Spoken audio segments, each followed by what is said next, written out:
જય હિન્દ મિત્રો, આજના વિડીયોમાં આપણે સ્પર્ધાત્મક પરીક્ષા માટે ખૂબ જ અગત્યના વન લાઇનર પ્રશ્નો જોઈએ.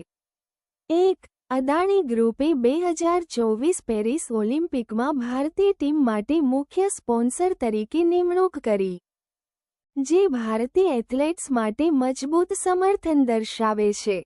2. ભારતીય શટલર્સ તસનીમ મીર અને થારૂન મન્નેપલ્લીએ સેન્ટ ડેનિસ રિયુનિયન ઓપન 2024માં સિંગલ્સનો ખિતાબ જીત્યો. થારૂને જાપાનના યુદાઈ ઓકીમોટોને સીધા સેટમાં 21-15, 21-15થી હરાવીને મેન્સ સિંગલ્સમાં જીત મેળવી. 3. અઝરબૈજાન આર્મી કઝાકિસ્તાનમાં મધ્ય એશિયાના રાષ્ટ્રો સાથે બિરલેસ્ટિક 2024 સંયુક્ત લશ્કરી કવાયતમાં ભાગ લે છે. 4. બીએસએફ અને એસબીઆઈએ શ્રીનગરમાં વૃક્ષો સાથે વૃદ્ધિ કરો અભિયાન માટે ભાગીદારી કરી.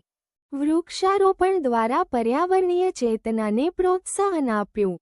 5. ભારતીય વાયુસેનાની ટુકડી રાફ બેઝ પર એક્સરસાઇઝ પીચ બ્લેક 2024 માટે ડાર્વિનમાં ઉતરી છે. 6.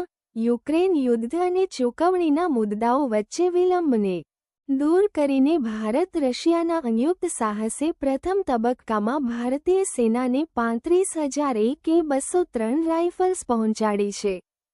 7. સત્યનારાયણ ગોયલની 10 ઓગસ્ટ 2024મી શરૂ થતી નવી 3 વર્ષની મુદત માટે ઇન્ડિયન એનર્જી એક્સચેન્જ (IEX) ના ચેરમેન અને મેનેજિંગ ડિરેક્ટર તરીકે પુનઃનિયુક્તિ કરવામાં આવી છે.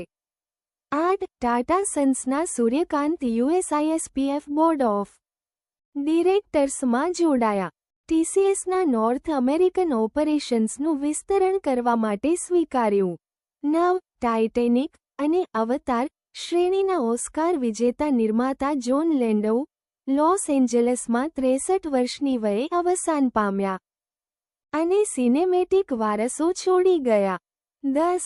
આઈઆઈટી જોધપુર આગામી શૈક્ષણિક સત્રથી શરૂ થતા અંગ્રેજીની સાથે હિન્દીમાં બીટેક પ્રોગ્રામ રજૂ કરે છે, જે વિદ્યાર્થીઓને દ્વિભાષી શિક્ષણની પસંદગી ઓફર કરે છે. ફ્રેન્ડ્સ, આ વિડિયો તમને કેવો લાગ્યો કમેન્ટ જરૂરથી કરજો અને દરરોજ આવા જ પ્રશ્ન માટે ચેનલને સબસ્ક્રાઇબ કરી લેજો. આભાર.